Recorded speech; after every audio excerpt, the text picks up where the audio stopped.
মধ্যে জজবাত 24 বাংলা থেকে গঙ্গাসাগরের বেনিমুড এলাকায় রয়েছে শোকস্তব্ধ পরিবেশ।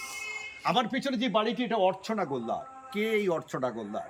অর্চনা গোলদার এক প্যারা মেডিকেল ছাত্রী।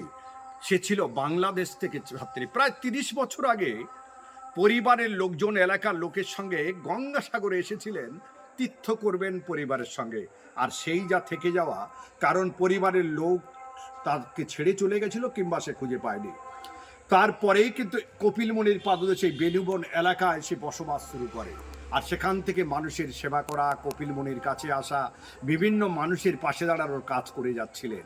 কিন্তু হঠাৎ করে গত 4 বছর আগে দেখা গেছে দিবস মণ্ডল, অর্থাৎ হেম রেডিও যিনি রয়েছেন কার্যকর্তা, হেম রেডিওর পক্ষ থেকে জানতে পারা যায় এই যে অর্চনা গোলদার, তার বাড়ি বাংলাদেশ, তাকে ফিরিয়ে দেবার প্রসেস শুরু করা হয়।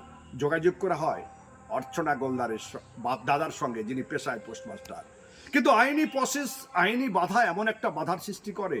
প্রায় 4 বছর ধরে আইনি প্রসেস চলছিল অর্চনা গোলদার কবেই বাংলাদেশে ফিরবেন। তবে শেষ মুহূর্তে অর্চনা গোলদার চেয়েছিলেন শেষ জীবনটা তিনি গঙ্গাসাগরেই থেকে যাবেন। আর তার আশা পূর্ণ হলো। না ফেরার দেশে চলে গেলেন অর্চনা গোলদার। গতকালই তার অর্চনা গোলদারে মারা যান। আজকে তার অন্ত্যেষ্টিক্রিয়া সম্পন্ন হচ্ছে মহাশ্মশানে।